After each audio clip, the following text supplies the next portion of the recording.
So in this video, we'll go through the experience of a user when he is not logged in and he doesn't have any account with Konabu. Okay, so this is the landing page. So this is where the user comes when, let's say, okay, yeah. So this one is the landing page. So let's say once someone enters konabu.com, this is where they would end up if they, let's say, don't have any account. Okay, so here you can see you have some image and then some text, which is again more of advertising, and then you have get started button here, and then upcoming lessons, take private lessons, get personalized offers, log in, want to teach, which is like an application form for being a tutor.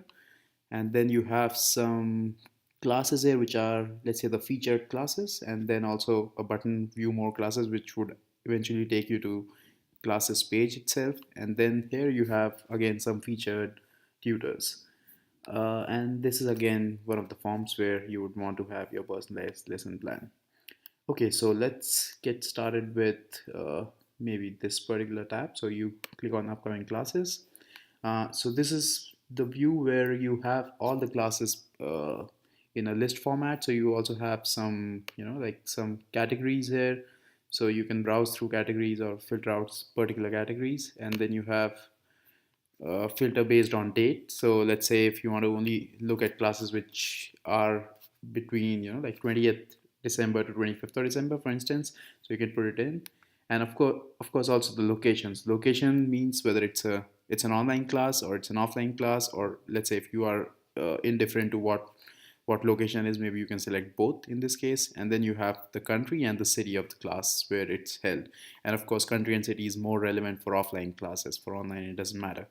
Okay, so this is the classes view of this particular engagement, right? So you see you have different classes there, and these are class cards. So based on whatever filter you put in here, you get some filtered classes list, and they are displayed in the form of these cards.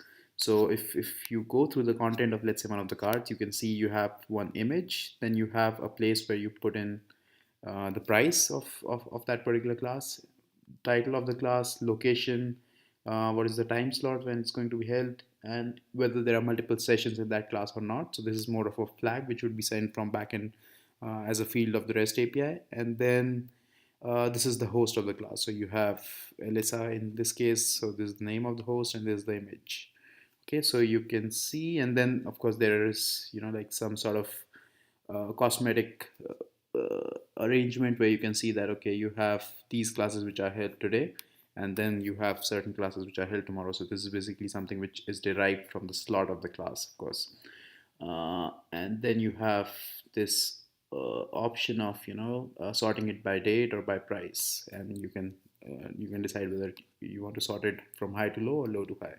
So this is again a drop down. Okay, so this is about this particular tab. Now we move on to the next tab, which is take private lessons.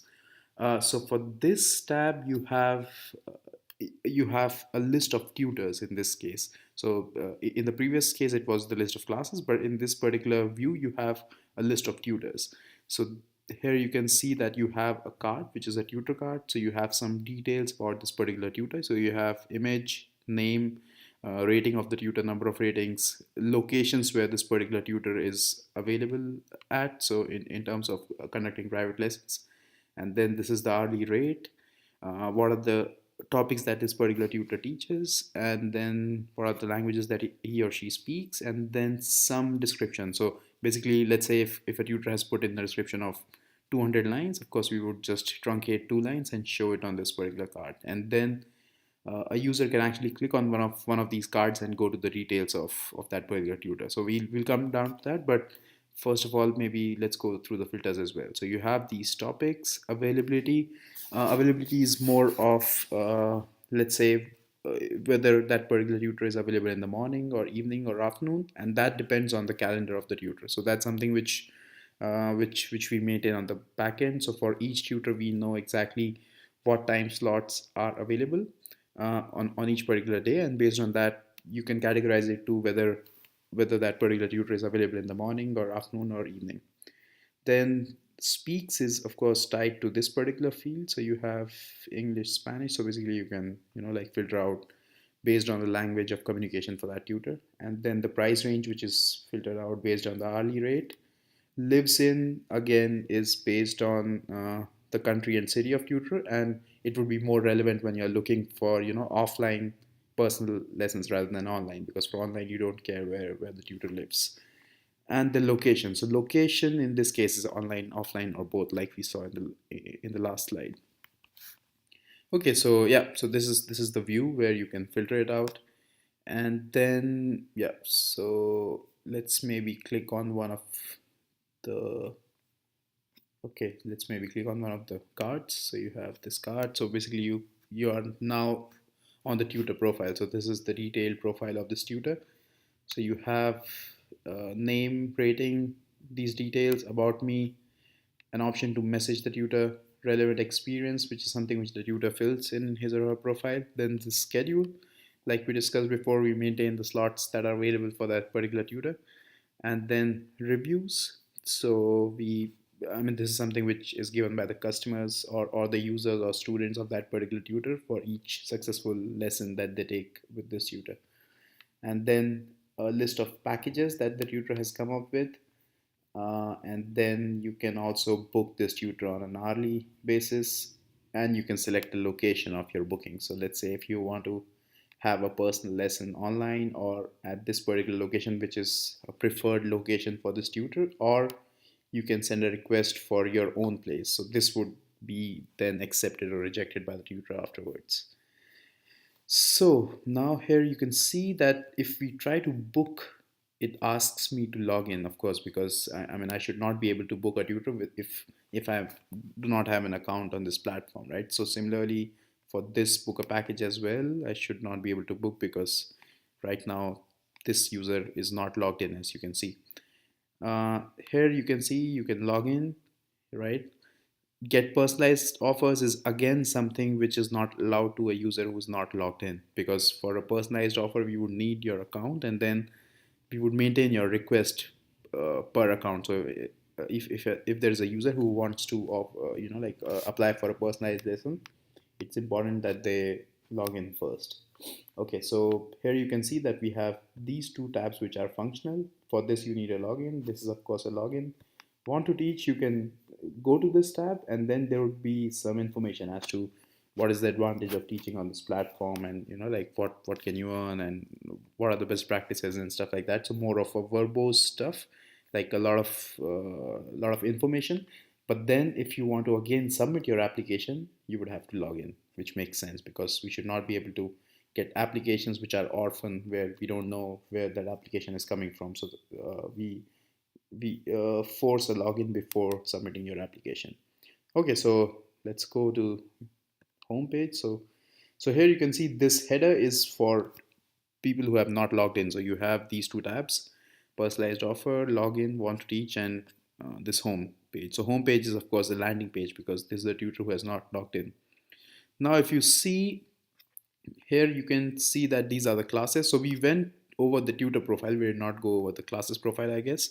So if you go to one of the classes profiles here, this is essentially the same as this class profile. So you can either go to a class profile through these featured classes, or you can actually go to upcoming classes tab and go to one of the profiles. So it's essentially the same. It's just that you're coming from through two different sources, that's all.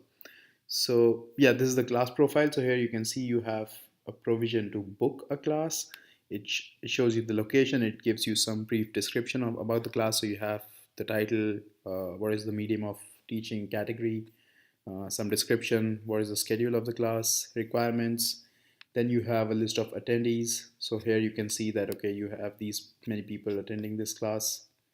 Okay, and then you have the organizer. You can go to the organizer profile as well. You can see the ratings of the organizer, or you can leave a message. But of course, before you can leave a message, you should be able to, you should be logged in. So that's why as soon as you click on message, we prompt you to log in. And then again, book a place. So you click here and it will prompt you to log in. So in this particular video, we are not logging in right now because this was supposed to be a journey of a user who has not logged in. So at which all places he would be able to navigate without logging in, and for like for clicking which action items you need a login. So this is the purpose of the video. So maybe if you look at this particular mockup itself, you can click around and see where user needs to log in and which places are freely available for navigating.